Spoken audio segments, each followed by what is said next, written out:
Welcome back. ఈరోజు డిస్కషన్లో participate చేస్తున్నారు అలీ పాషా గారు, తెలంగాణ కాంగ్రెస్ పార్టీ ముఖ్య నాయకులు, రామరెడ్డి గారు, తెలంగాణ బీజేపీ కీలక నేత, ఎలిమినేటి సందీప్ రెడ్డి గారు, టీఆర్ఎస్ యువ నాయకులు. రైట్, రామరెడ్డి గారు, మొత్తానికి తెలంగాణ ముఖ్యమంత్రి కేసీఆర్ మిమ్మల్ని దాన్ని ఏమంటారు, ఏ భాషలో అంటారు, కడిగి పారేస్తున్నారో లేకపోతే ఇంకో రకంగా చేస్తున్నట్టున్నారు. సరే, అక్కస్ అది పెద్ద పదాలు లేండి, ఎందుకు అక్కస్ ఉంటుంది? ఆయన ముఖ్యమంత్రే కదా, ఆయనేమి కాదు కదా, ఆయనేమి చిరస్థాయి నాయకుడు కాదు కదా, ఆయన ముఖ్యమంత్రి, రెండోసారి ముఖ్యమంత్రి.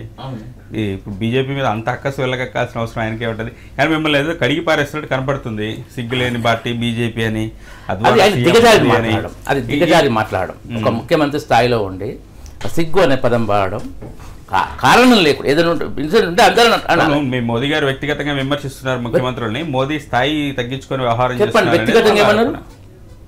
వ్యక్తిగతంగా లే, వాళ్ళ పరిపాలన విషయంలో జ్యోతిష్యులు నమ్ముతుండ్రు, అది వ్యక్తిగతం కాదు, అది ప్రజా సంబంధమైంది. జ్యోతిష్యుల ప్రకారం పరిపాలన చేస్తుండ్రు, అది వ్యక్తిగతం కాదు కదా, పరిపాలనలో దాని ప్రభావం చూస్తారు కాబట్టి అట్లా విమర్శించారు. ఈయన ఏంటంటే అది పదాలు ఈయనకు మొదటి నుంచి కేసీఆర్కి అలవాటే, ఏది దిగజారుడు పదాలు వాడడం, దిగజారి మాట్లాడడం, అహంభావం దించుకోవడం మొదటి నుంచి కేసీఆర్కి అలవాటే. అందులో కానీ ఇప్పుడు కరీంనగర్ సగలు హిందుగాళ్ళు బొందుగాళ్ళు, ఇది దిగజారుడు మాట, ఒక హిందువులను అవమానించే పద్ధతిలో మాట్లాడే భాష. దాని రియాక్షన్ తెలంగాణ ప్రజలు బాగా వచ్చింది. ఆయనే అసలైన హిందువుని క్లెయిమ్ చేసుకుంటున్నప్పుడు ఇంక హిందువులు ఎందుకు అవమానిస్తారండి? బ్రహ్మాండమైన యాగాలు చేశారు, గుళ్ళకు వెళ్తుంటారు, పూజలు చేస్తుంటారు, అక్కడక్కడ యాదాద్రిని అద్భుతంగా డెవలప్ చేశారు, భద్రాచలాన్ని బాగా చేస్తున్నట్టున్నారు.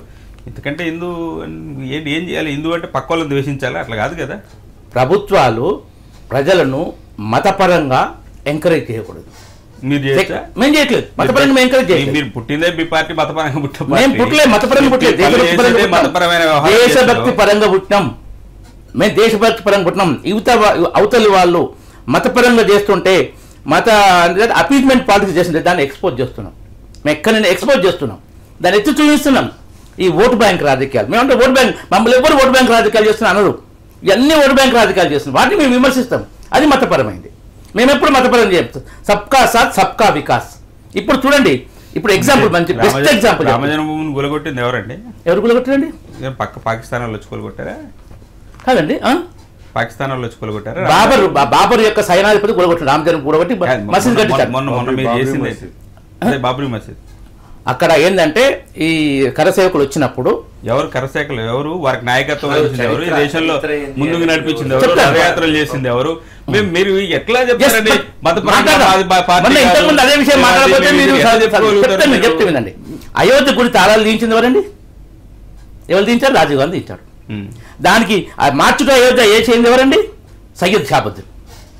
ఆ తాళాలు మూయిస్తారా నేను చేయాలని 3 సార్లు పాదయాత్ర పిలుపు, మార్చుట అయోధ్య పిలిపించి 2 సార్లు 3 సార్లు విశ్వ హిందూ పరిషత్ దిగింది, హిందువులను ఛాలెంజ్ చేస్తారు. విశ్వ హిందూ దిగినాక దీని మీద దేశవ్యాప్త చర్చ వచ్చినాక రామశీల జరిగినాక అప్పుడు పాలంపూర్లో చర్చ జరిపి ప్రజల్లో ఉన్న భావన తీసుకుని రాముడు అంటే హిందువులకే కాదు, రాముడు అంటే మొత్తం సమస్త భారతీయులకు ఒక ఆదర్శ పురుషుడు, భగవంతుని కాదు ఆదర్శ పురుషుడు, ఒక ప్రిన్సిపల్స్ కోసం పోయింది. కాబట్టి ఆ గుడి విషయంలో మిగతా గుడి విషయంలో ఉన్న అడ్డంకులు తొలగిస్తాం అని నిర్ణయం తీసుకుంది పార్టీ. అది ఉద్యమం స్టార్ట్ చేసింది బీజేపీ కాదు, దాన్ని ప్రజా సమస్యగా మార్చింది కాంగ్రెస్ జనతా పార్టీ నాయకుడైన సయ్యద్ షాబుద్దీన్. అప్పుడు బీజేపీ విషయం బీజేపీ ఎంటర్ అయినాయి. కాబట్టి మేము అప్పుడు ఏ ఇష్యూ మగనం చేయాలి, అవతల వాళ్ళు మతరాజకీయాలు చెప్పినా నమ్మడానికి ప్రజలేం సిద్ధంగా లేరులేండి. మతానికి సంబంధించిన పార్టీ కాదని మీరు క్లెయిమ్ చేసుకుంటున్నారు, కానీ దేశంలో చిన్నపిల్లగాడిని అడిగినా ఫస్ట్ పేరు మీరే చెప్తారు. మతతత్వంతో కూడిన పార్టీ ఏదంటే బీజేపీ చెప్తారు, లేకపోతే చెప్తారు. ఎంఐఎం నేనేమి ఎన్కేసి కట్టు వాళ్ళు పొత్తు బహిరంగంగా చెప్పుకున్నాక టీఆర్ఎస్ సెక్యులర్ పార్టీ ఎట్లయింది? ఇప్పుడు ముస్లిం లీగ్ కాంగ్రెస్ బహిరంగ పొత్తు పెట్టుకున్నాక కాంగ్రెస్ సెక్యులర్ పార్టీ ఎట్లయింది చెప్పండి. మేము ఎవరిని వీళ్ళు స్పెషల్ రైట్స్ అని ప్రత్యేకంగా దువ్వడం, మేము అందరు ఈక్వల్ అంటాం. ఇప్పుడు మొన్న ఈ ఇస్లామిక్ దేశాల కాన్ఫరెన్స్లో ఒక్క దేశం కూడా పాకిస్తాన్ సపోర్ట్ చేయలేదు, భారత్ ఇన్వైట్ చేసినాయి. అది చెప్తుంది మేము ముస్లింలకు వ్యతిరేకం కాదు, అది కేవలం దుష్ప్రచారం. ఓటు బ్యాంకు రాజకీయ నాయకులు బీజేపీకి వ్యతిరేకంగా మీడియా చేసిన కలిసి కట్టుగా చేసిన కేవలం దుష్ప్రచారం మన రుజువైపోయింది, ప్రజలకు అర్థమైంది. మరి ఏంటి కేసీఆర్ ఎట్లా అంటున్నారు, రోజు హిందువులని ముస్లింలని జాతీయ పార్టీలు ప్రధానమంత్రి స్థాయి నాయకులు వాడుకుంటున్నారు అని? ఓటు బ్యాంక్ మేము ఓటు బ్యాంక్ రాజకీయాలు వద్దంటాం తప్ప మేము మైనార్టీలు అని మాట్లాడేది ఎవరు? ఓటు బ్యాంక్ రాజకీయ పార్టీలు. మైనారిటీ మెజారిటీ వద్దు, అందరం భారతీయులం అది చెప్పేది భారతీయ జనతా పార్టీ. ఈ వాళ్ళు ఓటు బ్యాంక్ రాజకీయాలు చేసి ఒక వర్గాలు చేస్తుంటే దాన్ని ఎక్స్పోజ్ చేస్తాం, దాన్ని బయట పెడతాం, అందరి జనాలకు అర్థమయ్యేటట్టు చేస్తాం. మేము ఒక చేసింది రాష్ట్రపతి ఇద్దరు, ఏపీజే అబ్దుల్ కలాం, ఆయన హిందువా? ఎంత గొప్ప దేశభక్తుడు అండి. రెండోసారి ఎందుకు చేయలే ఆయన కాంగ్రెస్? అప్పుడు మాకు మెజట్లేదు, ఎందుకు చేయలేదు? రెండోసారి చేసింది రామ్నాథ్ కోవింద్, ఒక దళితుడు. ప్రచారం ఏముంది మీ ఏరియాలో? కానీ రాజకీయ నాయకులు బీజేపీ దళితులకు వ్యతిరేకం, ముస్లింలకు వ్యతిరేకం. చూస్తే అట్లా లేదు. సో ఇవి జరుగుతుండే ప్రచారాలు, ప్రజలకు వాస్తవాలు ఇప్పుడు తెలుస్తున్నాయి. రైట్. ఏంటి కేసీఆర్ అంటే కావాలనే చేస్తున్నారనేది మీ వాదన అంతే? అవును, కేసీఆర్ ఓట్ బ్యాంక్ రాజకీయాలు స్పష్టంగా చేస్తుండు. ఇప్పుడు ఏంటంటే ఒక హైప్ క్రియేట్ చేశాడు, 16 అని. మైనారిటీ ఓట్ల కోసమా?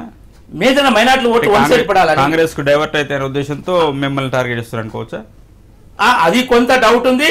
తర్వాత అదే మెయిన్ ఇప్పుడు మధ్యప్రదేశ్లో కూడా కమల్నాథ్ ఏం చెప్పినట్టే వీడియో బయటకు వచ్చింది, ముస్లింలో 95% ఏవో పడకపోతే కాంగ్రెస్ ఓడిపోతుంది మాకు పడకపోతే అని మతపరంగా మాట్లాడారు. ఈయన కూడా అదే ప్రయత్నం చేస్తున్నాడు. రైట్. అలీపాష గారు ఏంటి ఎట్లా చూడొచ్చు కేసీఆర్ వ్యాఖ్యల్ని? జాతీయ పార్టీలో ఆయన ఒక చీమల్లాగా తీసవతలు పడేస్తున్నాడు. ఈ పార్టీలా వీటి చక్కదనం అనేది ఇన్నేళ్లు పరిపాలించే దేశాన్ని సర్వనాశనం చేశారు. నేను వెళ్తే అంటే ఆయన డైరెక్ట్ ఆయన చెప్పట్లేడు, కానీ టీఆర్ఎస్ వెళ్తే అద్భుతాలు చేస్తుంది, దేశ మొత్తాన్ని రూపురేఖలు మార్చేస్తామని చెప్తున్నారు. ఈరోజు దేశ పరిస్థితులు చూసినట్లయితే కేసీఆర్ గారు ఏదైతే వ్యాఖ్యలు బీజేపీకి సంబంధించినటువంటి, అదేవిధంగా అక్కడ ప్రధానమంత్రి మోదీ గారు అంటే ఆయన స్పీచ్లు ఎప్పుడైతే ఇస్తున్నాడో అప్పుడు డివైడ్ అండ్ రూల్స్ స్పష్టంగా కనబడుతున్నది. ఎక్కడ ఏ సభకు వెళ్ళినా కానీ మోదీ గారు కానీ యోగి గారు కానీ సబ్కా సాత్ సబ్కా వికాస్ అంటారు వీళ్ళు. అంటే చూడడానికి కొరకు అంటారే తప్ప మరి సబ్కా సాత్ సబ్కా వికాస్ అయినప్పుడు భారతదేశంలో 30 కోట్ల జనాభా ఉన్నటువంటి అతిపెద్ద మైనారిటీ అంటే హిందువుల తర్వాత భారతదేశంలో 30 కోట్ల జనాభా భారతదేశంలో ఉంది. మరి ఇంత జనాభా ఉన్నప్పుడు మీరు పార్లమెంట్లో ఒక్క పార్లమెంట్ స్థానం కూడా ముస్లింలకు మీరు అక్కడ ఒక క్యాండిడేట్ బీజేపీ క్యాండిడేట్ ముస్లిమ్స్కు ఒక్కడి కూడా ఇవ్వడం లేదు. మీరు కేవలము వీళ్ళు ముస్లింలను రాజకీయ పరంగా బహిష్కరించాలనేటువంటి ఒక పద్ధతి. అదేవిధంగా నాథీరామ్ గూడ్సే ఎవరైతే మహాత్మా గాంధీని చంపినాడో ఆ చంపడానికి ఏవేవైతే ఆ రోజు వీళ్ళు ముస్లింల పైన ఆ రోజు మహాత్మా గాంధీ గారిని ఒక ప్రశ్న అడుగుతారు రిపోర్టర్స్. అప్పుడు మహాత్మా గాంధీ ఏమంటాడు అంటే, నేను భారతదేశంలో ముస్లింలను ప్రేమిస్తాను, పాకిస్తాన్ వెళ్తే హిందువులను ప్రేమిస్తాను. దీనికి కారణం ఏంది అంటే ఒక మెజారిటీ ఉన్నటువంటి వ్యక్తులు, మెజారిటీలో ఉన్నటువంటి నాయకులు, ఆ ప్రజలు మైనారిటీలను ఎలాంటి వాళ్ళ కల్చర్కు సంబంధించి కానీ వాళ్ళ యొక్క వాళ్ళు సుఖపరమైనటువంటి జీవితం గడుపుకోవడానికి కష్టం లేకుండా ప్రపంచంలో ఉన్నటువంటి ఐక్యరాజ్య సమితి ఏవైతే నిబంధనలు పెట్టిందో, ఆయన ఒక పెద్ద లాయర్ మహాత్మా గాంధీ గారు. అయితే అప్పుడు ఆయన ఈ విషయాలు వెల్లడిస్తాడు, మీరు ముస్లింలను ప్రేమిస్తారని మీ మీద ఒక అభియోగం ఉంది, ఏమంటారంటే అప్పుడు ఆయన ఏమంటారంటే ఈ విషయం చెప్పిన తర్వాత ఒక 8 రోజులు కూడా కాలేదు ఆయనను హతమార్చడం జరిగింది. కాబట్టి చెప్పేది ఏంటంటే బీజేపీ ఎప్పుడు కూడా వాళ్ళది ఒకటే ఎజెండా, ముస్లింలను ద్వేషించాలి, ముస్లింలను రాజకీయ పరంగా బహిష్కరించాలి. అదే ఇంకో విషయము, ఇప్పుడు ఈ సభలకు ముఖ్యమంత్రి గారు వాళ్ళు కేంద్ర మంత్రిని కూడా చేసినట్టారు, వాళ్ళు రాష్ట్రపతి షానవాజ్ హుస్సేన్ బీహార్ లో ఎంపీగా కాంటాక్ట్ చేశారు, తెలంగాణలో 2 ఎమ్మెల్యేగా కాంటాక్ట్ చేశారు. వీళ్ళ దుష్ప్రచారం అంటే షానవాజ్ ఇప్పుడు 500 ముఖ్తార్ అబ్బాస్ నక్వీ కేంద్ర మంత్రి ఉన్నాడు. అంతకుముందు వేరే ఆమె రాజ్యసభ డిప్యూటీ చైర్మన్ ఆమె కూడా ఉండేది మంత్రిగా. ఎందుకంటే నేను చెప్పేది ఏంటంటే మీరు చెప్పండి, తర్వాత చెప్పండి. మీరు సికిందర్ భక్తుండే అంతకుముందు. ఇప్పుడు జనాభా ఎంత ఉందండి? 30 కోట్ల జనాభా ఉంది. దాంట్లో మీరు ఏదో మైనారిటీ, అది కూడా ఎందుకు ఇస్తారంటే మైనారిటీ ఎఫెక్ట్ చూడడానికి కొరకే ఆ మంత్రిని మీరు ఇస్తారు, అంతే తప్ప మీరు ఇప్పుడు ఒక్క ఎంపీ స్థానం, ఒక ఎంపీ క్యాండిడేట్ ను యూపీలో ప్రకటించలేదు, ఛత్తీస్గఢ్ ఎక్కడ కూడా ఒక క్యాండిడేట్ ను కూడా మీరు ప్రకటించలేరు. అసెంబ్లీ ఎన్నికల్లో కూడా ఒకరు కూడా ఇచ్చినట్టు లేరు. ఇంకో విషయం కూడా, కేసీఆర్ గారు ఈ రోజు సభలకు వెళ్ళి ముస్లింలకు నేను అది చేస్తాను, ముస్లింలకు ఇది చేస్తాను, ముస్లింలకు 12% రిజర్వేషన్ చేస్తాను అని ప్రకటిస్తున్నారు. నేను ఆయనకు ఒక సూటి ప్రశ్న ఇయ్యదలుచుకున్నాను. అవునండి, మీరు 12% ఇస్తామని ముస్లింలను బుజ్జగిస్తున్నారు. మీరు ఒక ఎంఐఎం పార్టీని మీరు ఉంచుకొని మీరు ముస్లింలకు ఏదో చేసినట్టు నటిస్తున్నారు. మీరు ఎంతమందిని ఇప్పుడు తెలంగాణలో ముస్లిం క్యాండిడేట్లకు ఎంపీ స్థానాలలో క్యాండిడేట్స్కు నిలబెట్టారు? మీరు ఒక్క ముస్లిం కూడా మీకు దొరకలేదా? ఒక్క ముస్లిం కూడా అర్హుడు లేడా? కేవలము మీరు ప్రజలను మభ్యపెట్టడానికి కొరకు అక్కడ పోయి ముస్లింలకు మభ్యపెట్టడానికి తప్ప మీరు ఈ విధమైనటువంటి వ్యాఖ్యలు చేస్తున్నారు. అయితే కేంద్రంలో కూడా మతతత్వపరమైనటువంటి ధోరణి, ప్రధానమంత్రి వెళ్ళి ఎక్కడైనా కానీ ఇప్పుడు ఎంతో మీరు చూస్తున్నారు, యూపీలో కానీ ఎక్కడ కానీ ఎంతోమంది గోమాంసం అని అది అని ఇదని వాళ్ళను చంపేయడం జరిగింది. వాళ్ళ మీద కేసులు లేవు. ఒక కేంద్ర మంత్రి స్థాయిలో ఉన్నటువంటి వ్యక్తి ఎవరైతే చంపారో, సెషన్ కోర్టులో అతను చంపారు అనేటువంటి సెంటెన్స్ ఇచ్చినటువంటి వ్యక్తికి ఆఫీస్ లో తీసుకొని ఆయనకు పూలమాలలు వేయడము ఇది రాజ్యాంగానికి విరుద్ధం.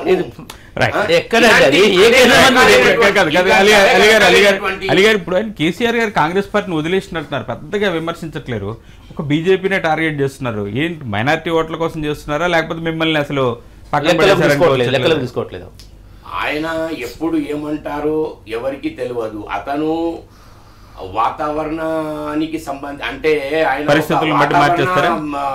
అక్కడ చూస్తాడు, వాతావరణం ఏ విధంగా ఉంది అంటే ఆ విధంగా తన యొక్క స్పీచ్ మొదలు పెట్టేస్తాడు, అంతే తప్ప ఇప్పుడు కాంగ్రెస్ కు ఆయన సపోర్ట్ చేస్తాడని లేదు. అతను మొత్తము ఇప్పుడు మీరు చూశారు, బీజేపీ ప్రతి బీజేపీ తీసుకున్నటువంటి ప్రధానమంత్రి గారు తీసుకున్నట్టు ప్రతి డిసిషన్లో అతను అక్కడ సపోర్ట్ చేయడం జరిగింది. ఏదైనా తీసుకోండి, ఏ విషయం తీసుకోండి, భారత రాష్ట్రపతి, ఉపరాష్ట్రపతి, స్పీకర్, డిప్యూటీ స్పీకర్, జిఎస్టీ, నోట్ల రద్దు విషయంలో కానివ్వండి, ప్రతి విషయంలో ఎంఐఎంతో కలిసి ఉన్నప్పటికీ బీజేపీకి కంపల్సరీగా సపోర్ట్ చేశారు. అప్పుడు ఎంఐఎం మిత్ర పార్టీ మౌనం వహించింది. అదేవిధంగా ఇప్పుడు కేసీఆర్ గారు కేవలము మైనారిటీలను అక్కడ చూసి, మైనారిటీ ఓట్లను చూసి బీజేపీని విమర్శిస్తున్నట్టు నటన చేస్తున్నారు, అంతే తప్ప ఆయనకు ముస్లింల పట్ల చిత్తశుద్ధి లేదు. చిత్తశుద్ధి ఉంటే ఒక్కళ్ళను, ఇద్దరును, ముగ్గురును ఎంపీ స్థానాల్లో ముస్లింలను నిలబెట్టేవాడు. అదేవిధంగా ఇప్పుడు ఎంఐఎం కూడా మా మిత్రపక్షం అని అంటున్నది. మరి మిత్రపక్షం అయినప్పుడు మీరు ముస్లింల సమస్యల కొరకు ఎందుకు పోరాడండి? మీరు చెప్పాలి కదా. కాబట్టి ఇవన్నీ ప్రజలను భ్రమింపజేయడానికి కొరకే. కాంగ్రెస్ అన్ని స్థానాలలో గెలిచే అవకాశం ఉంది. 72,000 ఏదైతే బిలో ఆఫ్ పవర్టీ లైన్ కు రాహుల్ గాంధీ గారు ప్రణాళిక ఇప్పుడు మేనిఫెస్టోలో ప్రకటించారో దానికి సంబంధించి నేను దాదాపు నల్గొండ, మహబూబ్ నగర్, నల్గొండ, రంగారెడ్డి, హైదరాబాద్, మెదక్, నిజామాబాద్, ఆదిలాబాద్, వరంగల్, కరీంనగర్, ఖమ్మం, పాత జిల్లాలంటూ అన్ని జిల్లాలలో నేను తిరిగానండి. ప్రజల యొక్క మనోభావాలను అర్థం చేసుకున్నాను. వాళ్ళు ఒకటి అంటున్నారు, అన్నా మేము ఈ భారతదేశం ఈ తెలంగాణలో కేవలము ఈ టిఆర్ఎస్ ప్రభుత్వము ప్రకటనలకే పరిమితమైందన్నా, అంతే తప్ప వీళ్ళు ప్రాక్టికల్ గా చేసింది ఏమీ లేదు. కాబట్టి జాతీయ పార్టీ అబ్సల్యూట్ మెజార్టీతో మన ప్రధానమంత్రి పీఠం అధిరోహించిన మోదీ ఇప్పుడు కూడా మళ్ళీ ఆయన ప్రధానమంత్రి అవుతారని సర్వేలని ఘోషిస్తున్న పరిస్థితి ఉంది. కాంగ్రెస్ పార్టీ కూడా చాలా పెద్ద పార్టీ, అంతే ఇట్లా ఈకల్లాగా తీసిపడేస్తే ఎట్లా? సరే, సిద్ధాంతాలు రకరకాల ఇష్యూస్ మీద మాట్లాడుకోవచ్చు, కానీ ఈ స్థాయిలో విమర్శలు చేయడం ఏంటి? అది అంటే మీరు మొదటి నుంచి కూడా చూస్తే ముఖ్యమంత్రి గారు కానీ టీఆర్ఎస్ పార్టీ కానీ చాలా క్లియర్గా ఉన్న 2 నేషనల్ పార్టీస్ రీజనల్ అంటే స్టేట్స్కి ఏ రకంగా బెనిఫిట్ చేయలేదు. ఎప్పుడైనా స్టేట్స్ని వాడుకోవడం తప్ప వారికి ఏ రకమైన బెనిఫిట్ చేయలేదు. దాని మీదనే ఫస్ట్ నుంచి కూడా కొట్లాడడం జరుగుతుంది. దాన్ని బేస్ చేసుకొనే ఇంటెన్సిటీ పెరిగింది అంతే.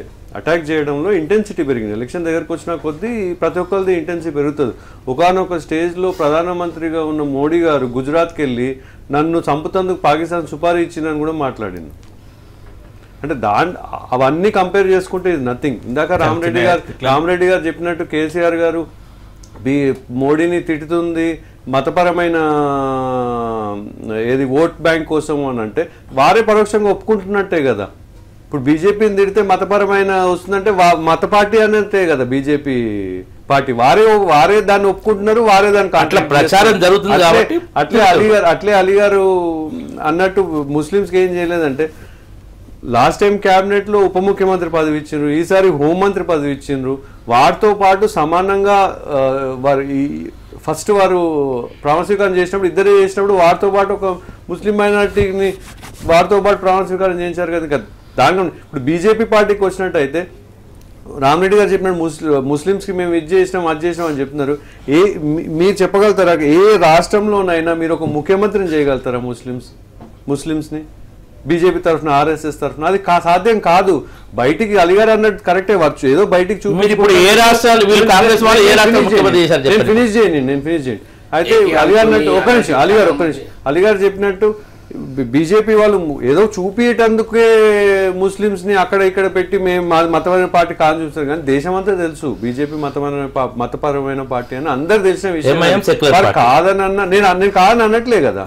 అయితే ఇప్పుడు సెక్యులర్ పార్టీ ఇప్పుడు ఎంఐఎం పార్టీతో ఇప్పుడు అలయన్స్ పెట్టుకుంటేనే సెక్యులర్ పార్టీ అవుతాం కదా. ఇప్పుడు అలయన్స్ పెట్టుకుంటే సెక్యులర్ పార్టీ అవుతుంది. అవును, ఇదేనండి వింతవాదం. ఎంఐఎంతో అలయన్స్ పెట్టుకుంటే సెక్యులర్ అంటే ముస్లిం మతోన్మాద సెక్యులర్ పార్టీ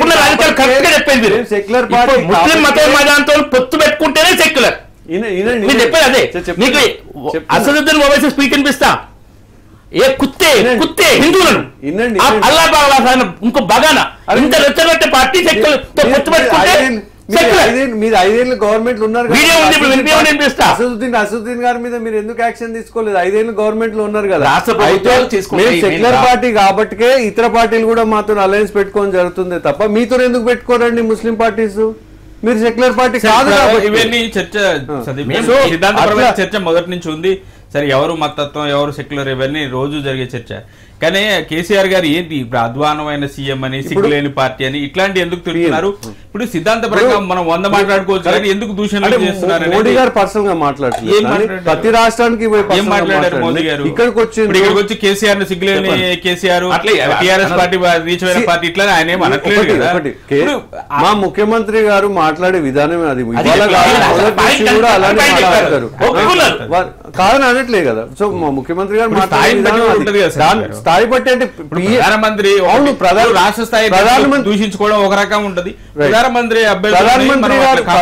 గారు కూడా ప్రధానమంత్రిగా వారికి ఉన్న ప్రధానమంత్రి హోదాను కూడా కాపాడుకోవాలి బాధ్యత వారి మీద. వారు దిగజారి మాట్లాడినప్పుడు మేము దిగజారి వారు ఎందుకు దిగజారలేని అన్ని విషయాలు ఇప్పుడు వచ్చి యాగాలు చేస్తే తప్పే ఉందండి? తప్పే ఉంది? అది పర్సనల్ కాదా మాట్లాడటం? ప్రకారం ప్రభుత్వాన్ని నడిపిస్తుండ్రు అన్నాడు. అది దిగజారి పర్సనల్ గా మాట్లాడేది. జ్యోతిష ప్రకారం ఎందుకు గవర్నమెంట్ నడుస్తుందండి? ముందు ఎన్నికలకు వెళ్ళి మంత్రివర్గాన్ని ఎందుకు లేట్ చేశారు? ఆంధ్రాకి వెళ్ళి మాట్లాడిండ్రు, వెస్ట్ బెంగాల్కి వెళ్ళి మాట్లాడిండ్రు, ప్రతి రాష్ట్రానికి వెళ్ళి వారు దిగజారి మాట్లాడలేదు. అక్కడ కుటుంబం కోసం పనిచేస్తుండ్రు చంద్రబాబు కేసీఆర్ చెప్పారు. ఆఖరికి గుజరాత్ ఎలక్షన్ అసెంబ్లీ ఎలక్షన్ గెలుస్తందుకు నన్ను సంపుతందుకు సుపారీ ఇచ్చిందని కూడా మాట. ఒక ప్రధానమంత్రికి సెక్యూరిటీ లేకపోతే ఈ దేశంలో వారు లేదని వారు నోట్తో కామన్ మ్యాన్ సెక్యూరిటీ ఎందుకు చేశారు? తన్ని సంపదకు సుపారీ ఇచ్చిందంటే దిగజారి మాట్లాడేమో ప్రధానమంత్రిగా కాంగ్రెస్ పెద్దగా తిడుతున్నట్లేరు, అవాయిడ్ చేస్తున్నారు. నిన్న స్పీచ్ కూడా నేను విన్నా, ఎక్కువ బీజేపీని మోదీని టార్గెట్ చేస్తున్నట్టు. అంటే మైనారిటీ ఓట్ల మీద మీకు ఏమైనా డౌట్ వచ్చిందా? కాంగ్రెస్ వైపు టర్న్ అయితే ఏం లాక్కుందాం ఏదో రకంగా బీజేపీని తిట్టి అని కాదు. ఇప్పుడు అంటే ఒక్కొక్క సందర్భాల్లో ఒక్కొక్క పార్టీని అంటారు, కొన్ని సందర్భాల్లో 2 పార్టీలు అంటారు. సో వరుసగా మీరు అన్ని చూసుకుంటూ వస్తే కాంగ్రెస్ ని కానీ బీజేపీ కానీ సమాన దూరంగా ఉంటామన్నారు. సమానంగానే వారిని అటాక్ చేస్తున్నారు. కాంగ్రెస్ కానీ బీజేపీ కానీ సమానంగా అటాక్ చేస్తున్నారు. సరే, నేను ఒక్క స్పీచ్ లో కాంగ్రెస్ ని తక్కువ అనటం బీజేపీని ఎక్కువ అనటం దానికి అంత పెద్ద ప్రాధాన్యత కూడా మనం తీసుకోవాల్సిన అవసరం లేదు. కాబట్టి వారు క్లియర్గా ఏ మీటింగ్లో అయినా కానీ ఏ స్పీచ్లో కానీ 2 నేషనల్ పార్టీస్ రాష్ట్రాలకు చేసింది ఏం లేదు కాబట్టి రీజనల్ పార్టీస్ వెళ్తేనే మన రాష్ట్రాలకు చేసుకోవచ్చు అనే సిద్ధాంతం మీదనే అదే సబ్జెక్ట్ మీదనే వాళ్ళు మాట్లాడుతున్నారు. టీఆర్ఎస్ ముఖ్యమంత్రి గారు కాంగ్రెస్ పార్టీని ఏమనకుండా బీజేపీ మీద దాడి చేయడానికి ముఖ్యంగా 3 కారణాలు. మీరు చెప్పినట్టు ఒకటి, ముస్లింల ఓట్లు చీలకుండా ఎక్కువ తనకే వచ్చినట్టు. రెండవది ఏంటంటే కాంగ్రెస్ పార్టీ అంత పోటీ లేదు, ఇంతకుముందు అంత బలం లేదు, ఇప్పుడు బీజేపీ పుంజుకుంది. ప్రధానమంత్రి మోడీ గారి ఇమేజ్తోనూ నేషనల్ ఎలక్షన్స్ కావడం, అధికారంలో బీజేపీ ఉండడము తెలంగాణలోనే మీరు అనేది నేషనల్ స్థాయి, జాతీయ స్థాయి. మూడవ విషయం ఏంటంటే ఏమన్నా రేపు కాంగ్రెస్ ఎంపీలు గెలిచినా మళ్ళీ టీఆర్ఎస్కే వస్తారు, బీజేపీ నుంచి గెలిస్తే రారు. కాబట్టి కాంగ్రెస్ గెలిచినా వాళ్ళకి నష్టం లేదు, మళ్ళీ టీఆర్ఎస్కే వస్తారు. అది కూడా వాళ్ళకు ఉంది కాబట్టి అందుకే బీజేపీ మీద వాళ్ళు దాడి చేస్తారు, విమర్శ చేస్తారు. ఇప్పుడు ఎట్లయితే ఎమ్మెల్యేలతో పోతున్న మొత్తం అందరూ టీఆర్ఎస్ ఆ పార్టీ కూడా మెర్జ్ అయిపోతుంది. కాబట్టి వాళ్ళకు కాంగ్రెస్ గెలిచినా వాళ్ళకి బాధ లేదు, బీజేపీ గెలిస్తే మాత్రం బీజేపీలో ఉంటారు, టీఆర్ఎస్కి రారు. అది కూడా మెయిన్ కారణం. ఇప్పుడు కాంగ్రెస్ మెయిన్ అపోనెంట్ కదా, మీకు రేపు ఇక్కడ టీఆర్ఎస్ ఎక్కువ సీట్లు తెచ్చుకుంటే అక్కడ రేపు తేడా వస్తే మోదీకి డైరెక్ట్ సపోర్ట్ చేసే అవకాశం ఉందని ప్రచారమే జరుగుతుంది. స్థాయిలో కాంగ్రెస్ 100 స్థానాలు 60 మించి రావని తెలుసు, కేసీఆర్ తెలుసు, అందరు తెలుసు. కాకపోతే ఈ సర్వేలను మేనేజ్ చేస్తే కొంచెం ఎక్కువ చేసి చూసారు. అట్లా ఎక్కువ చేసినా మోడీ ప్రధానమంత్రిని అన్ని సర్వేలు చెప్తున్నాయి. కాంగ్రెస్ ఏదో కేంద్రంలో ఏదో పొడుస్తుందని లేదు కాబట్టి ఎట్లా మళ్ళీ గెలిచినా టీఆర్ఎస్ వస్తారని నమ్మకం వారికి ఉంది. అందుకే కాంగ్రెస్ విమర్శించండి. మీరు ఉన్నారు కదా పైన, ఎవరైనా ఫిరాయిస్తామంటే వేటు వేస్తారు కదా, మీరు స్పీకర్ అంటే టెక్నికల్ గా దొరకకుండా ఒకటి ఉంది కదా షెడ్యూల్ 9 షెడ్యూల్ ఏదో పార్టీ ఫిరాయింపు దాని పరిధిలోకి రాకుండా పార్టీ ఫిరాయింపు ఎవరు చెప్పారండి? చిన్న పేపర్ స్టేట్మెంట్ చాలు, చిన్న పేపర్ స్టేట్మెంట్ చాలు. స్పీకర్ విచక్షణని ఎవ్వరు అట్లేం లేదండి, అట్లేం లేదు. పార్టీ ఫిరాయింపు మీద పార్టీ వాళ్ళు ఎవరైనా ఒక చిన్న సాక్ష్యం పెట్టి స్పీకర్ కి ఇస్తే కొట్టేయచ్చు. మీకు పేపర్ స్టేట్మెంట్ చాలండి. పేపర్ స్టేట్మెంట్ లేదని రాజీనామా చేసి రాజీనామా లెటర్ కావాలి. కాంగ్రెస్ ఇప్పుడు కాంగ్రెస్ పార్టీకి రాజీనామా చేసి లెటర్ ఇస్తే అది ఎవిడెన్స్. ఫిరాయింపులకే నేను చెప్పేది, ఫిరాయింపులకే పేపర్ స్టేట్మెంట్ చాలు. లేదండి, టీఆర్ఎస్ వేదిక మీద కాంగ్రెస్ అభ్యర్థి కూర్చొని మాట్లాడిన ఒక స్టేట్మెంట్ చాలు పడేయడానికి. స్పీకర్ చాలా ఈజీగా డిసిషన్ తీసుకోవచ్చు, కానీ తీసుకోరు, అది వేరు. ఉందంటారు కాంగ్రెస్ వాళ్ళు గెలిచిన ఎట్లాగూ పోతారు, ఇంకెందుకులే అనే అట్లాంటిది ఏమైనా వచ్చిందా ఆలోచన? కానీ కాంగ్రెస్ లో చాలా మంది మంచి పార్టీ కమిటెడ్ నాయకులే ఫైట్ చేస్తున్నట్టున్నారు. ఈరోజు మా మిత్రులు ఏదైతే చెప్తున్నారో అది వారి యొక్క అంటే వారు ఆ విధంగా ఆలోచన చేస్తున్నారు. కానీ యాక్చువల్గా వాస్తవానికి ఏంటంటే కాంగ్రెస్ పార్టీలో కాంగ్రెస్ ఐడియాలజీకి సంబంధించి ఎవరు పోయే అవకాశం లేదు. ఒక ఇద్దరు అంటే గతంలో ఎమ్మెల్యేస్ వాళ్ళు పోయినా కానీ వాళ్ళ స్వార్థం కొరకు వెళ్ళారు. ఓటు బ్యాంకు ప్రజలలో కింది క్యాడర్ అంతా అలాగే ఉన్నది. ఆ గెలిచిన తర్వాత కూడా వాళ్ళు పోయే అవకాశం లేదు, ఆ విధంగా అనుకుంటున్నారు. ఇప్పుడు ఇంకో విషయం ఏంటంటే ఫిరాయించిన ఎమ్మెల్యేలు ఎవరు టీఆర్ఎస్ ప్రచారం చేస్తున్నట్టు లేరు, పెద్దగా డైరెక్ట్ గా వచ్చి ప్రజలు తిరస్కరిస్తున్నారు. కేవలం వాళ్ళు వెళ్ళినారు తప్ప అక్కడ ఇప్పుడు మీరు ఏ ఎమ్మెల్యేనైనా తీసుకోండి, కింది క్యాడర్ ఎవ్వరు కూడా అతనితో పనిచేయడానికి ముందుకు రావడం లేదు. వాళ్ళు ప్రచారంలో కూడా తగిన బుద్ధి చెప్తారని అని చాలా ఇప్పుడు నేను ఏదైతే నియోజకవర్గాలలో కొంతమంది కలిశారో అక్కడ వెళ్ళి ప్రజలను కలవడం జరిగింది. చాలామంది ప్రజలు ఏమంటున్నారంటే మేము కాంగ్రెస్ ఐడియాలజీకి ఓటేసామండి, వీళ్ళు పార్టీని వదిలి వెళ్ళిపోతున్నారు, తల్లి పాలు దాగి తల్లిలో ఛాతీలో తన్నేటువంటి రకం ఉన్నటువంటి వ్యక్తులకు మేము తగిన గుణపాఠం చెప్తామనేటువంటి విషయాన్ని చాలా ప్రజలు స్పష్టంగా చెప్తున్నారు. కాబట్టి ఇప్పుడు ఇంకో విషయం ఏమిటంటే మొత్తం యావత్తు భారతదేశంలో కూడా కాంగ్రెస్ ఐడియాలజీకి గణనీయమైనటువంటి ఆదరణ లభిస్తుంది ప్రజలలో. ఎందుకంటే గరీబీ హటావో అని శ్రీమతి ఇందిరాగాంధీ గారు నినాదం ఇచ్చారు. కేవలం నినాదం ఇవ్వడమే కాదు, అప్పుడున్నటువంటి 30-35 లక్షల జనాభాకు 30-35 కోట్లు ఉన్నటువంటి జనాభా, భారతదేశం స్వతంత్రానంతరం ఎంత ఉందండి? 30-35 కోట్లు 40 కోట్లు లోపే. అప్పుడు 80% నిరుద్యోగం ఉండేది. ఆ తర్వాత 1971లో శ్రీమతి ఇందిరాగాంధీ గారు ఈ ఏదైతే గరీబీ హటావు అని చెప్పి ఈ భారతదేశంలో ఉన్నటువంటి అన్ని బ్యాంకులను నేషనలైజ్ చేశారు.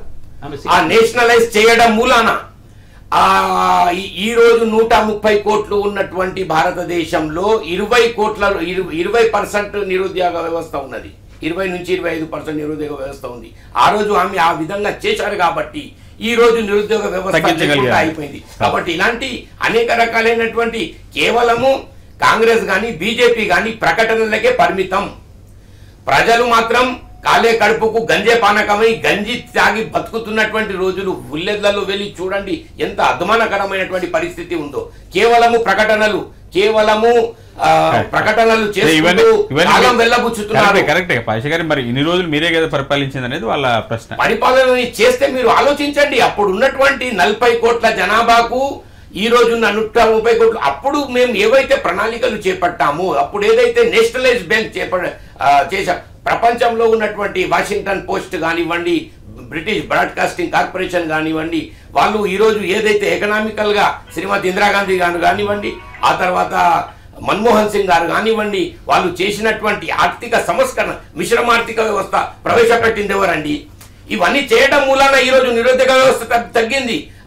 మా ప్రభుత్వాలు కేవలము ప్రకటనల ప్రభుత్వాలు కాదు, చేత వాళ్ళు ఏదైతే చెప్తారో దాన్ని అమలు చేస్తారు. అలాంటి ప్రభుత్వాలు. రామరెడ్డి గారు నిన్న ఆజాద్ హైదరాబాద్కి వచ్చారు. ఆయన ఒక వ్యాఖ్య చేశారు, ఈవీఎంలు మేమే తీసుకొచ్చాము టెక్నాలజీ ఈ విషయంలో కొంచెం డెవలప్ చేయడం కోసం, కానీ మోదీ కేసీఆర్ లాంటి నాయకులు వస్తారని మేము ఊహించలేదు. ఇప్పుడు అట్లా ఊహించుంటే అసలు ఈవీఎంలు వచ్చేవాళ్ళం కాదు, ఇప్పుడు మొత్తం ట్యాంపర్ చేసి పడేస్తున్నారు అనేది ఆయన వాదన. మోదీని గెలిపిస్తారు. మీరు ఇక్కడి వరకు కేసీఆర్ అన్నారు, నిన్న వరకు ఇప్పుడు మోదీని కూడా గెలిపిస్తారు. దానికి ఆన్సర్ చెప్పే ముందు 2 చెప్తాం. మహాత్మా గాంధీ హత్య మీద సుప్రీంకోర్టు తీర్పిచ్చింది. దీంట్లో ఆర్ఎస్ఎస్ సంబంధం లేదు. అయినా ఇలాంటి నాదరాం గాడ్స్ ఎవరండి? చెప్పండి, ఎవరు చెప్పండి. నేను మీరు ఎందుకు దండలేస్తారు? హిందూ మహాసభ వేరే పార్టీ, జడ్జిమెంట్ కాదంటే మీరు అర్థం ఉందా? జాతిపిత మహాత్మా గాంధీని చంపిన వాళ్ళ జయంతులు వర్ధంతులు చేసే వాళ్ళని ఎవరేమంటారు? ఎవరు గాడ్సేని హీరో అన్న బీజేపీ నాయకులు నేను చూపించిన ఎంతమంది చూపించమంటారు?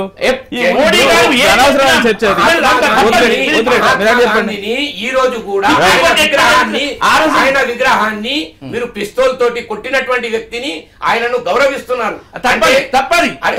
అనేటువంటి వ్యక్తిని తప్పది. నేనమ్మా ఎవరో లేడీ కూడా చేసింది. బీజేపీకి సంబంధించి, బీజేపీ కంటే మీ అనుబంధ విభాగాలకు సంబంధించిన ఆవిడ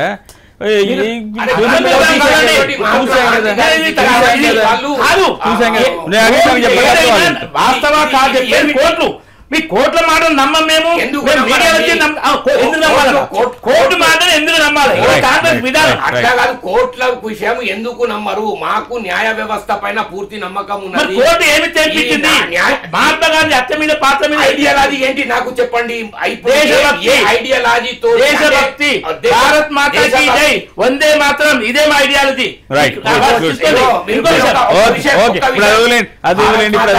వందే మాతరం. నేను చిన్నప్పుడు 1వ తరగతి నుంచి నేను రోజు స్కూల్లో చదువుకుంటూ వచ్చాను.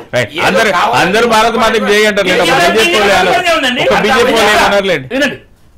ఇందిరాగాంధీ, సుభాష్ చంద్రబోసు జై హింద్ నినాదం ఇచ్చారు. జై హింద్ నినాదం. ఇందిరాగాంధీ కూడా ప్రచార సభలో ప్రతి బహిరంగ సభ అయిపోగానే స్పీచ్ అయిపోగానే జై హింద్ జై హింద్ మాట్లాడండి. పనిచేశారు. ఓటు బ్యాంక్ జై హింద్ నినాదం కూడా సుభాష్ చంద్రబోస్ ఇచ్చింది, ఇందిరాగాంధీ స్వీకరించింది, కాంగ్రెస్ వాళ్ళు మూసేశారు. మేమంతా చేయం. గాంధీ భవన్ విషయం చెప్పండి. ఆజాద్ విషయం ట్యాంపరింగ్ ఏంటంటే వాళ్ళు అంటే ఒక లీడర్ వేరే టైప్ లీడర్స్ వీళ్ళు పక్కకు పెడతాం. నరేంద్ర మోడీ, కేసీఆర్ వేరే టైప్ లీడర్ వస్తే ట్యాంపర్ చేయొచ్చు అని వీళ్ళు అనుకోని పెట్టారా? వీళ్ళు చేసుకుందాం అని పెట్టారా?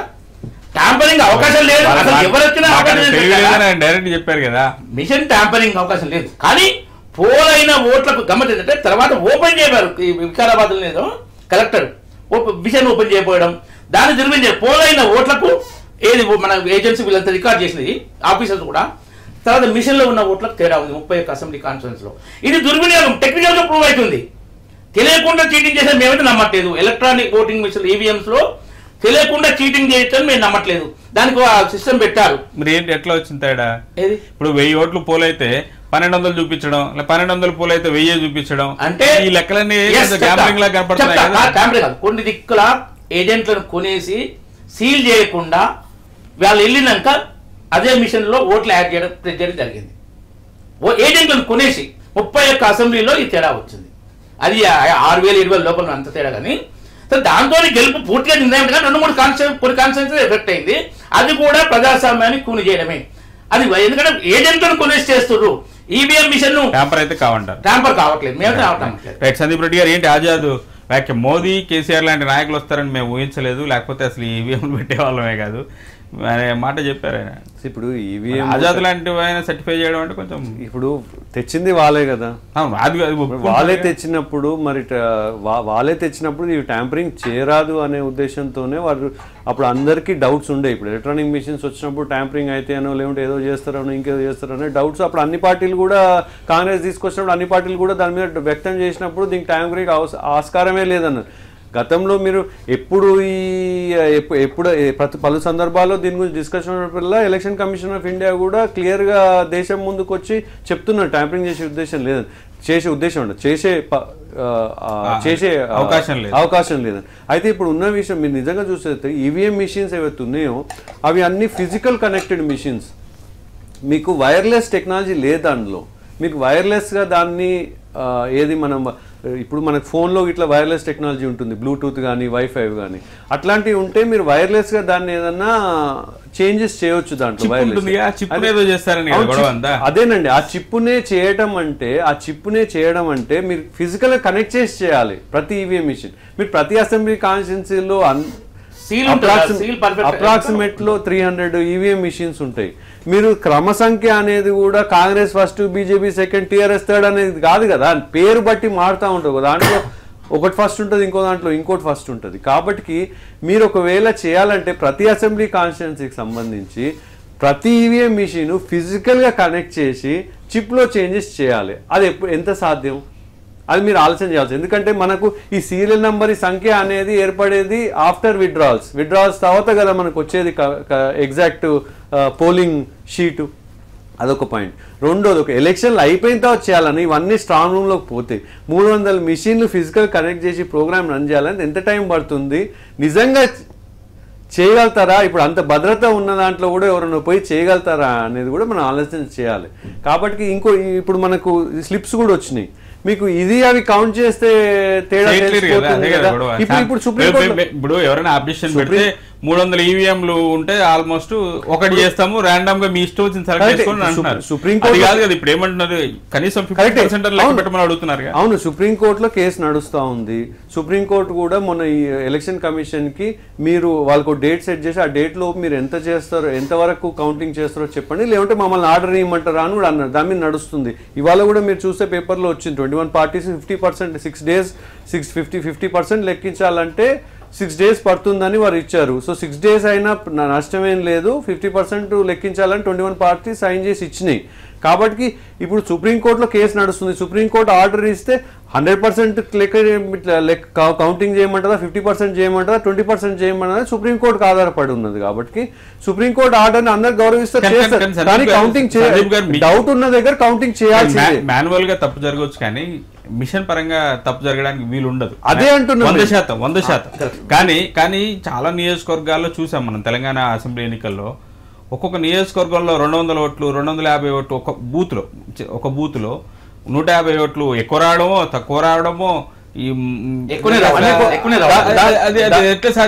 దానికి సంబంధించి ఎలక్షన్ కమిషన్ ఆఫ్ ఇండియా దానికి సంబంధించింది ఎక్కువ ఓట్లు తక్కువ ఓట్లు రావడానికి సంబంధించి ఎలక్షన్ కమిషన్ ఆఫ్ ఇండియానే కదా దాని గురించి చర్య తీసుకున్నారు. వాళ్ళు ఇచ్చిన క్లారిఫికేషన్ ఏంటంటే ఫస్ట్ మాక్ పోలింగ్ కొన్ని సందర్భాలు మాక్ పోలింగ్ చేస్తారు కదా, మాక్ పోలింగ్ చేసిన తర్వాత ఫస్ట్ అందరూ ఏజెంట్స్ తో పాటు మాక్ పోలింగ్ చేస్తారు కదా, మాక్ పోలింగ్ చేసిన తర్వాత ఆ డేటాను ఎరేజ్ చేయకుండా కంటిన్యూ చేసినట్లే, అందుకనే అవి యాడ్ అయినాయి అని చెప్పి వారు ఇచ్చిన క్లారిఫికేషన్. అది ఏజెంట్లు వేస్తారు ఓట్లు, ఒక 30-40 మందికి మించి వేయరు. మాక్ పోలింగ్ లో చూస్తుంటాం. అది ఎలక్షన్ కానీ మరి ఇప్పుడు ఒక్కొక్క బూత్ లో 200 ఓట్లు తేడా వచ్చినా కూడా ఉన్నాయి కదా. అవునండి, గెలిచిన పార్టీకి సంబంధం 5,000 4,000 ఓట్లు కూడా తేడా. దానికి గెలిచిన పార్టీకి సంబంధం ఏముంది దాంతో? ఎలక్షన్ కమిషన్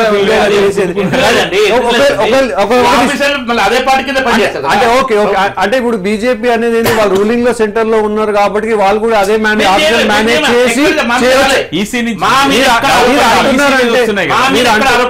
అవును. ఇప్పుడు క్లియర్ గా ఆజాద్ గారు ఆరోపణ చేసింది మీరు ఈ రాష్ట్రంలో చేసారు. వాళ్ళు ఇప్పుడు ప్రజలు వన్ సైడ్ ఓట్లు వేసిండ్రు, మేము గెలిచినామండి, దాన్ని జీర్ణించుకోలేక ఏదో రీజన్ తో రాళ్ళు, వాళ్ళ లాయకత్వ లోపంతో వాళ్ళ సీట్లు తగ్గిన కారణంగా మమ్మల్ని ఈవీఎం పేరు మీద తీసుకొచ్చింది కాంగ్రెస్ పార్టీని. ఈవీఎంలు మేము దాన్ని ట్యాంపరింగ్ చేసి గెలిచినామని మాట్లాడడం మాత్రం కరెక్ట్ కాదు. నేను ఇప్పుడు ఏదైతే మిత్రులు చెప్తున్నారో ఈవీఎంస్ గురించి, ఇది మన భారతదేశం అయితే అభివృద్ధి చెందుతున్నటువంటి రాష్ట్రము. అభివృద్ధి చెందినటువంటి రాష్ట్రాలైనటువంటి అమెరికా కానివ్వండి, రష్యా కానివ్వండి, జపాన్ కానివ్వండి, అనేక అభివృద్ధి చెందిన రాష్ట్రాలు కూడా ఈవీఎం కు సంబంధించి ట్యాంపరింగ్ అయ్యే అవకాశం ఉంది కాబట్టి బ్యాలెట్ ద్వారా నిర్వహించాలి అనేటువంటి వాళ్ళ దేశాలలో వాళ్ళు. జనాభా తక్కువ కదండి, అక్కడేదో 30 కోట్లు 30-40 కోట్లు అమెరికా. అంటే దాంట్లో ఇప్పుడు 100 కోట్ల. ఇంకొక ముఖ్యమైన విషయం ఉందండి, ఇంకో ముఖ్యమైన విషయం. ఇప్పుడు అమెరికా అంటే చిన్న దేశం కాదు, అంటే అంత మేధావి, అంటే వాళ్ళ టెక్నాలజీ భారతదేశం కంటే 30-40 సంవత్సరాలు ముందున్నటువంటి టెక్నాలజీ. అలాంటి వాళ్ళు భయపడుతున్నారంటే మరి దీనికి మనము ఏం చేయగలుగుతాం చెప్పండి. కాబట్టి మొత్తం బ్యాలెట్ ఇప్పుడు కాంగ్రెస్ పార్టీ ధన ప్రవాహం పెరుగుతుంది, ఓట్లు కొనేస్తారు, రుజువు దొరుకుతుంది, ఓటేసినట్టు ఈవీఎంలో దొరకదు. ఇప్పుడు కాంగ్రెస్ పార్టీ ఒక జాతీయ పార్టీ మొత్తం బ్యాలెట్ సిస్టమ్ తీసుకురావాలని మీరు డిమాండ్ పెట్టి ఆ పనన్నా చేయండి. మీరు ఆ పని చేయట్లేరు, ఈవీఎంలు ఉంచాలంటారు, మళ్ళీ ఏదో వేరేది లెక్క పెట్టాలంటారు. ఇవంతా కొంత కన్ఫ్యూజన్ కదా. అంటే మేము స్పష్టంగా చెప్తున్నామండి, ఈ ఈవీఎంస్ ప్రపంచ దేశాలు, అభివృద్ధి చెందినటువంటి దేశాలు దీనిపైన బ్యాన్ చేయడం అంటే మాకు కూడా అనుమానం వస్తున్నది.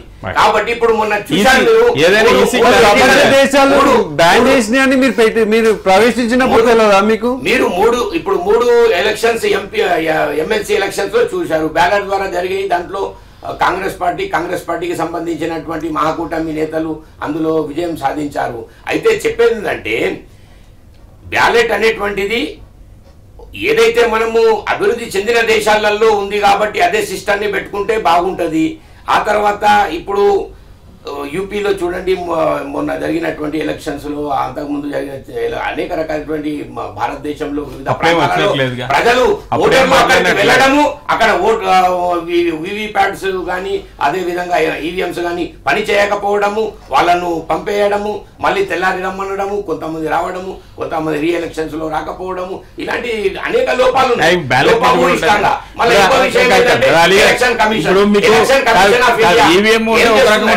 బ్యాలెట్ ఇవ్వడానికి సిరా పోస్తే అది మొత్తం ఇదైపోతుంది. ఇప్పుడు election commission of India one side గా పనిచేస్తుందండి. కేవలం అధికార పక్షానికి వత్తసు పలుకుతూ వాళ్ళు ప్రతిపక్ష నాయకులను ప్రతిపక్షాలను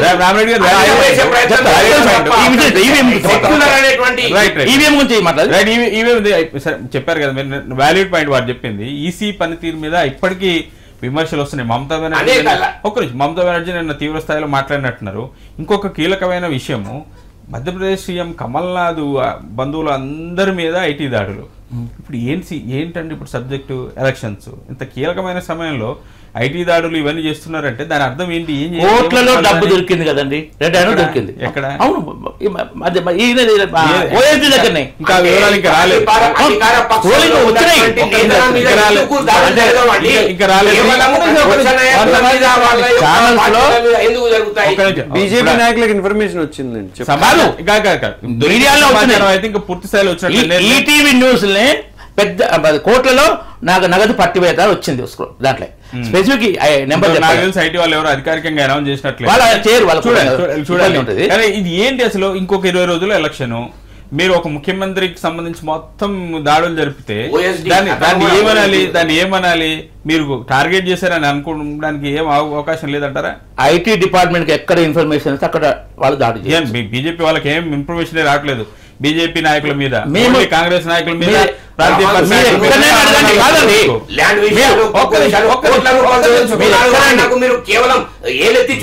మన తెలుగు రాష్ట్రాలను చూడండి, ఎక్కడ చూడండి కాంగ్రెస్, టీఆర్ఎస్, టీడీపీ వైసీపీ ఖర్చు పెట్టే దాంట్లో 10% బిలో బీజేపీ క్యాండిడేట్ ఖర్చు పెట్టేది. మీరు గెలవరనుకున్నారు కాబట్టి ఖర్చు పెట్టారు కాదు. మేము ఎందుకంటే వాళ్ళైనా డబ్బున్న వాళ్ళకే టికెట్లు ఇస్తారు. మేము పార్టీ కట్టు పెట్టుకున్న వాళ్ళకు, ప్రజలకు సర్వీస్ అనుకున్న టికెట్ ఇస్తాం. వాళ్ళు రాజకీయాన్ని వ్యాపారంగా చేస్తారు. లిస్ట్ చదవమంటారా నన్ను?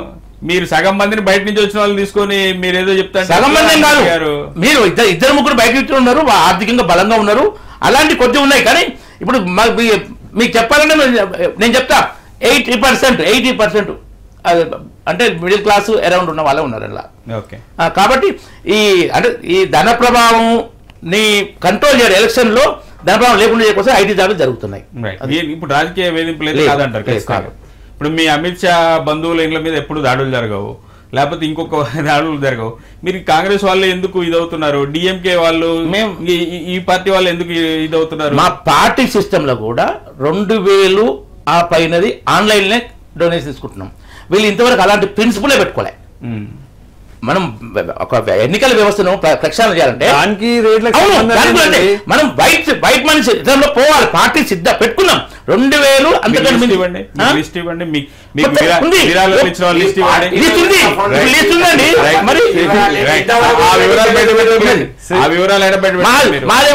ఎక్కువ ఉంటుంది మాది డొనేషన్. వీళ్ళు దాచి పెడుతున్నారు, మా దాంట్లో 10% ఉంటుంది, దాచి పెడుతుంది. ఖర్చు పెట్టినా మాకు 10 పెడుతుంది. ముఖ్యమంత్రులు కూడా భయపెట్టడం. అవును మేడం. శ్రీనివాస్ గారు క్లియర్ గా చూస్తే మొత్తము ఇప్పుడు మనకు సెంట్రల్ అన్ని కర్ణాటకలో ఎంత కర్ణాటక సంగతి కూడా చెప్తాను నేను. ఇప్పుడు సెంట్రల్ సంస్థలు అన్ని నిర్వీర్యం చేస్తున్నారు. సిబిఐ పరిస్థితి అదే ఉంది, సుప్రీంకోర్టు అదే పరిస్థితి, మీరు ఆర్బీఐ అదే పరిస్థితి, ఈసీ ఇదే పరిస్థితి. సుప్రీంకోర్టు ఏంది, జడ్జిలే బయటికి వచ్చి లేదా వాళ్ళ ఆరోపణ చేయలేదా? చెప్పండి. ఆ జడ్జిలు ఎవరా జడ్జి వల్ల దాంట్లో మనకు పర్మిషన్ లేదు. చాలా ఉంది. రామరెడ్డి గారు అయితే శ్రీనివాస్ గారు ఇక్కడ మీరు చూసినట్టయితే ఇప్పుడు క్లియర్ కట్ గా ఇప్పుడు ఐటీ డిపార్ట్మెంట్ ని వాడి దాడులు చేపే సంగతి అందరికి కళ్ళకు కనిపించినట్టు కనిపిస్తుంది. అది దాంట్లో వాళ్ళు కాదన్నా ఏదన్నా తెలుస్తుంది. ఇప్పుడు కర్ణాటకనే ఉంది. మొన్న అసెంబ్లీ ఎలక్షన్ అయిన 500 దాడులు జరిగినాయండి కాంగ్రెస్ నాయకుల మీద. బీజేపీలో గాలి జనార్దన్ రెడ్డి లాంటి నాయకులు లేరా అండి దాడులు చేసేందుకు? గాలి జనార్దన్ రెడ్డి బీజేపీలో ఉన్నాడు కదా, అందరూ ఎన్ని కోట్లు కొల్లగొట్టి గాలి జనార్దన్ రెడ్డి ఒక నిమిషం అలిగారు. గాలి జనార్దన్ రెడ్డి ఎన్ని కోట్లు సంపద కొల్లగొట్టిందని తెలిసే జైలు పోయిన అతను మీ పార్టీలో ఉన్నాడు. వాళ్ళ చుట్టాలకు మీరు టికెట్ ఇచ్చిండు, వాళ్ళ చుట్టాల మీద ఎందుకు ఐటీ రేట్ జరగవండి? ఇప్పుడు మహారాష్ట్ర సీఎం చుట్టాల మీద ఎందుకు, గడ్కరీ చుట్టాల మీద ఎందుకు జరగవండి ఐటీ రేట్స్? ఉట్టి బీజేపీ ఏతర అన్ని పార్టీల మీదనే జరుగుతాయి తప్ప బీజేపీ నాయకుల మీద ఎందుకండి ఎలక్షన్ల అప్పుడు ఐటీ రేట్స్ జరగవు? అంటే అంత శుద్ధ పూస్తలా బీజేపీ నాయకులు? అందరు గాలి జనార్దన్ రెడ్డి లాంటి శుద్ధ పూస్తలే కదా బీజేపీలో. అందుకనే ఎవరి మీద చిత్తశుద్ధి ఉంటే 800 కోట్ల రూపాయలు బీజేపీ నాయకత్వానికి పంచినట్టు యడ్యూరప్ప డైరీలో బయటకు వస్తే మీ ఏసీబీ ఏం చేసింది, మీ ఎందుకు మీరు డైరీలో చిన్న పేరున్నట్టు రాబర్ట్ వాద్రాని తీసుకొచ్చి ఆ కేసులో ఇరికిచ్చి నానా గందరగోళం చేస్తున్నారే, మరి మీరు ఏకంగా డైరీలో బయటపడితే యడ్యూరప్ప పేరు కేసు ఏది ఇంతవరకు? జైన్ డైరీలో అద్వానీ గారికి డబ్బులు ఇచ్చినప్పుడు రాసినట్టు ఉంది. కేసు ఏమైంది కేసు? అది తప్పని పోయింది. డైరీలో ఎంట్రీ ఎవరు చేసిన బట్టి కాదు, అది డైరీలో ఎంట్రీ రైటింగ్ ఉంటది, దాంట్లో వాస్తవాలు ఉంటాయి, కొన్ని వేరే కష్టపడి ఎన్నో ఉంటాయి.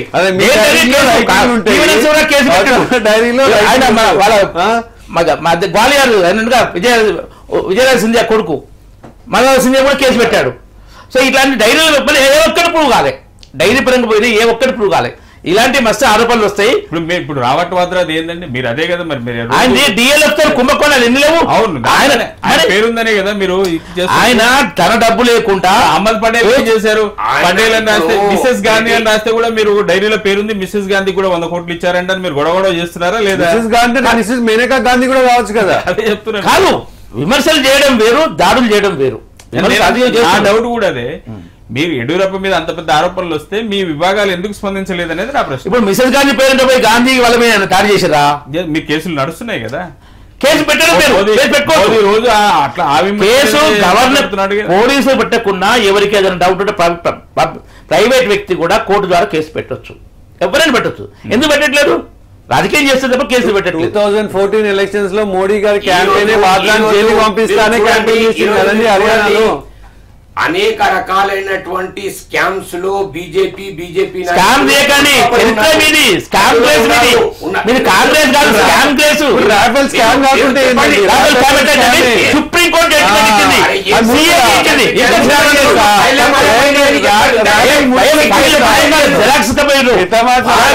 భారత అత్యున్నతమైనటువంటి న్యాయస్థానం ఫైల్స్ మాయమైపోయినాయని అఫిడవిట్ సిగ్గుచేటు ఉందా అండి? ఒక ఫైల్ మాయమైతే చెప్పారండి, మాట మార్చారు. మీరు ఒక నిమిషం ఆగండి, మీరు ఒక నిమిషం చెప్పారు, ఇందాకే చెప్పారు నాకు. ఆర్డర్ వచ్చిన తర్వాత తప్పు కేవలం ముఖ్యమంత్రి ఇప్పుడు ఏదైతే బీజేపీ నాయకులు ఉన్నారు, బీజేపీ ముఖ్యమంత్రులు ఉన్నారు, అమిత్ షా కొడుకున్నాడు, కోట్ల రూపాయలు దోచుకున్నారు.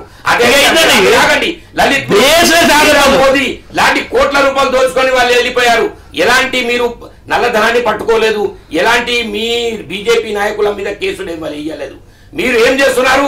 కమల్నాథ్ గారి మీద కేవలము రాజకీయ కక్ష సాధింపు కొరకు, ఈ కేవలము ఎలక్షన్స్ ఉన్నాయి కాబట్టి ప్రజలను చూపించడానికి కొరకు మీరు లేనిపోని అక్కడ మీరు రేట్స్ చేస్తున్నారు తప్ప దాంట్లో వాస్తవం. అదే విధంగా శారదా ఘోటాలా అన్నటువంటి ఫండ్ కంపెనీలో కూడా ఆ మేడం మమతా బెనర్జీ 30,000 కోట్ల కూడా వచ్చినాయి కదండి.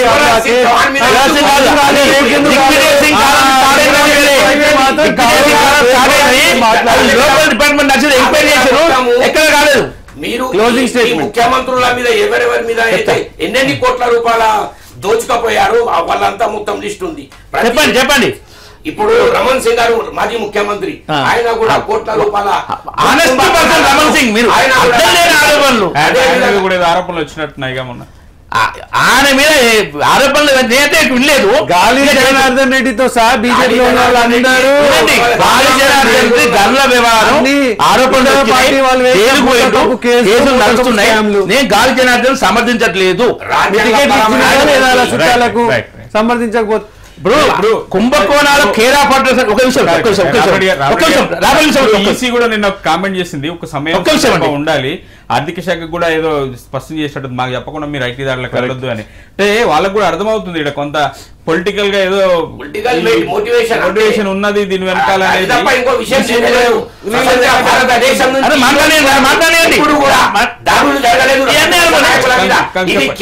నియంతృత్వ ధోరణి, ఒక్క చేతిలో అధికారం లేదు కాదండి. ఈసీకి ఇప్పుడు ఐటీ దాంట్లో కానీ ఈ డిపార్ట్మెంట్ దాంట్లకు చట్టపరంగా ఏమన్నా ఉంటే తప్ప ఈసీ అన్న నడవదు. చట్టంలో ఉండాలి, ఈ టైంలో చేయవచ్చా చేయకూడదు అనేది దానికి లాజిక్ ఉంటుంది, చట్టం ఉంటుంది. ఇప్పుడు ఎన్నికల వ్యవస్థను ధనమయంగా మార్చకూడదు, ఎక్కడెక్కడ డబ్బు దాస్తా వాళ్ళ మీద దాడి చేయొచ్చు, అంతేగాని మేము కక్ష సాధింపుగా చేయట్లేదు.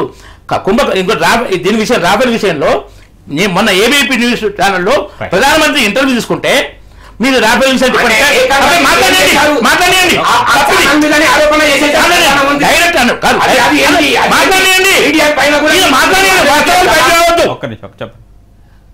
ప్రధానమంత్రి